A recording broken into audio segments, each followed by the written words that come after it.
Un honor que Ariel Korenberg, economista de la UBA y miembro del CONICET, se acerque a la fuerza del cambio. Ariel, la verdad que te he visto tantas veces en la televisión, hemos charlado tanto de economía, que te sumes al cambio que necesita la Argentina, ese cambio potente es muy importante. Muchísimas gracias. No, muchísimas gracias a vos y me alegra muchísimo poder aportar a esta fuerza de cambio para terminar con el bloqueo corporativo y representar a los que no tienen lobby, darle respuesta. Qué bueno eso.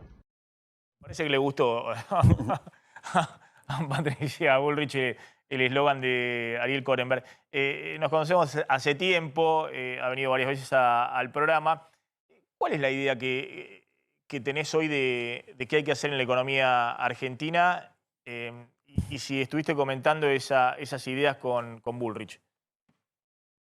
Sí, yo encontré a Patricia, me invitó a formar parte de los equipos y por su trayectoria, en la cual, además de coincidir con las ideas y el cambio profundo que hay que dar, en que el costo político que siempre se paga con los intentos de reforma son mucho mayores que el beneficio de realizarlas, con el objetivo siguiente, parar con la salida por Ezeiza de los emprendedores jóvenes y distintos habitantes del país, cosa que nunca vi en Argentina en forma tan intensa, incluso más que 2001. Yendo al punto, parece que no hable de economía, pero la condiciona totalmente. La normalidad de no cumplir la ley que vimos durante la cuarentena, por lo menos en mi experiencia, en lo que uno lee los libros de texto, no lo vio desde el año 75 en el gobierno de Isabel Perón. No cumplir la ley desde arriba incentiva a no cumplirla desde abajo.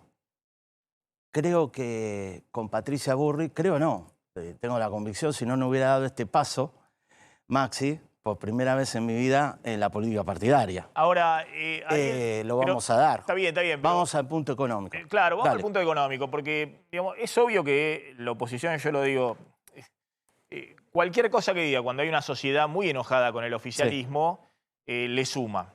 Y por eso, yo digo, debe haber pocas elecciones donde parezca tan fácil y haya tanta alta probabilidad de un recambio de gobierno. Eso multiplica también las ofertas electorales en lo que decía el politólogo.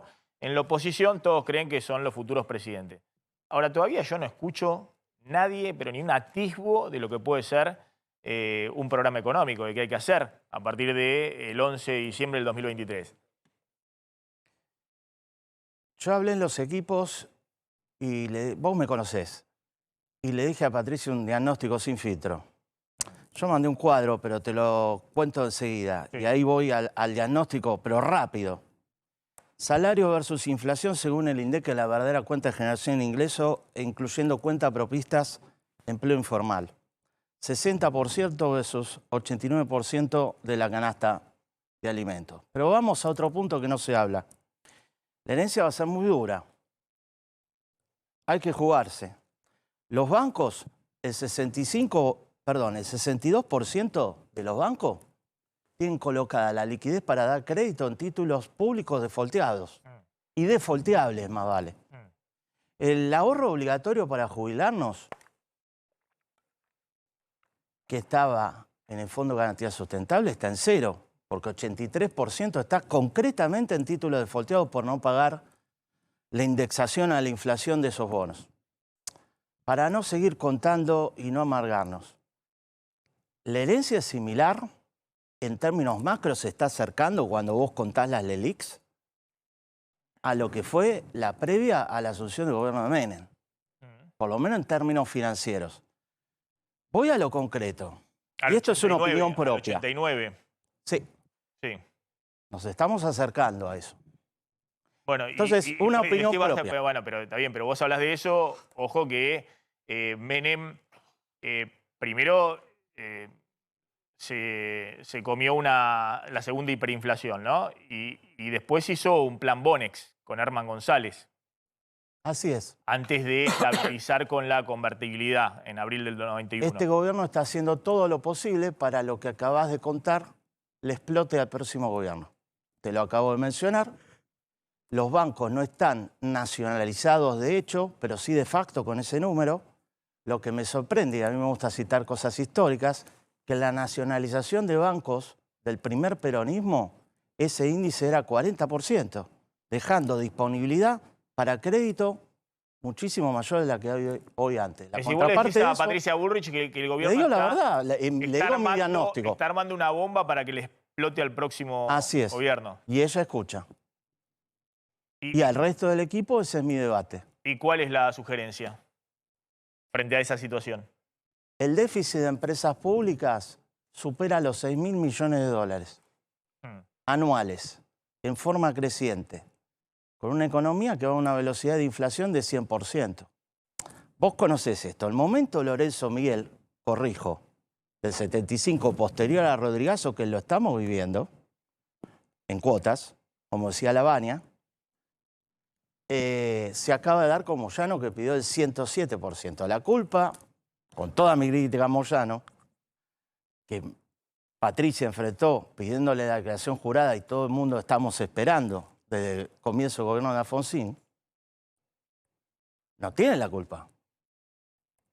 Ahora, pero eso es la transmisión del origen de la inflación, que es fiscal. Ahora, ante ese escenario... El origen de la inflación es fiscal. Ante ese escenario que vos ves muy, pero muy complejo. Vos decís, se está armando una bomba que va a explotar si consiguen prolongar la mecha en el próximo gobierno.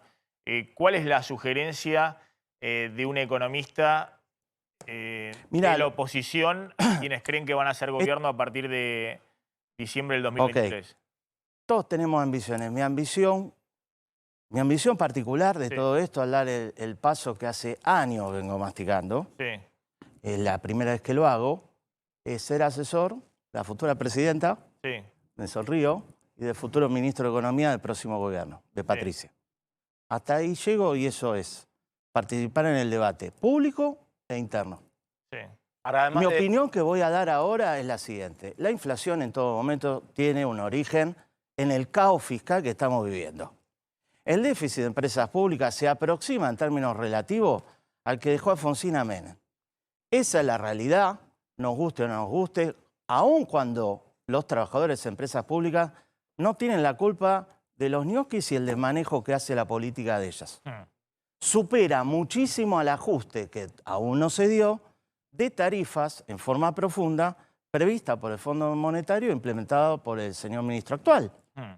Pronto hay que anotarse, aquellos que puedan anotarse. Entonces, hay que hacer un profundo ordenamiento fiscal porque la demanda social por estabilizar la economía es profunda. Lo acabo de escuchar con Beviloni, al cual coincido en el diagnóstico. El gobierno calcula que va a llegar con este nuevo IFE a 900.000 personas. Voy INDEC, primer semestre, 2.600.000 indigentes. ¿Les va a llegar el IFE? 10.650.000 personas por debajo de la línea de pobreza, a una velocidad de la inflación muchísimo mayor a la del cuadro. La tasa efectiva anual de cualquier depósito debería superar el 100%. Ahora, la fuente vuelvo a esto, si querés la dejamos picando, tiene una pregunta Carlos, me está llamando el móvil, pero vuelvo a esto.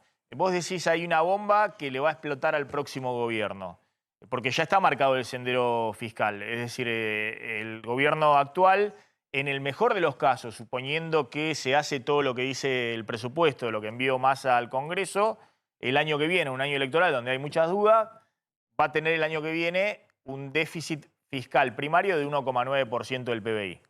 Y sumando intereses de deuda de arriba del 4% del PBI. Eso ya está en el programa económico que acordó Massa con el FMI y que se está convalidando en el presupuesto. Sobre eso hay una duda grande, si se va a cumplir o no, porque es un año electoral y hay que seguir con los aumentos de tarifa, hay que reducir todo el tema del gasto social, hay que cortar transferencias a provincias, es decir, una serie de cosas. Para conseguir eso hace falta un ajuste que hay sectores del oficialismo que le están cuestionando al ministro de Economía.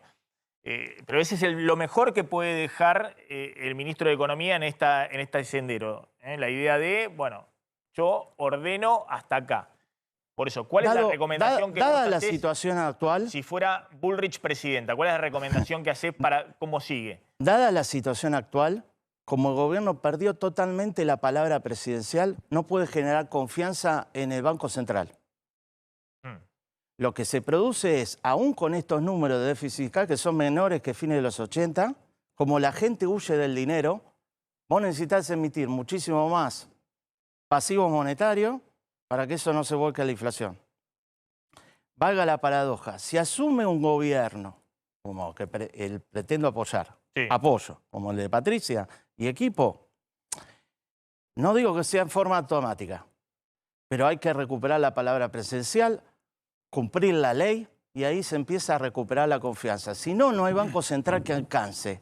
Ese es el primer paso. Esperamos un segundito, ahora te voy a preguntar porque si dolarización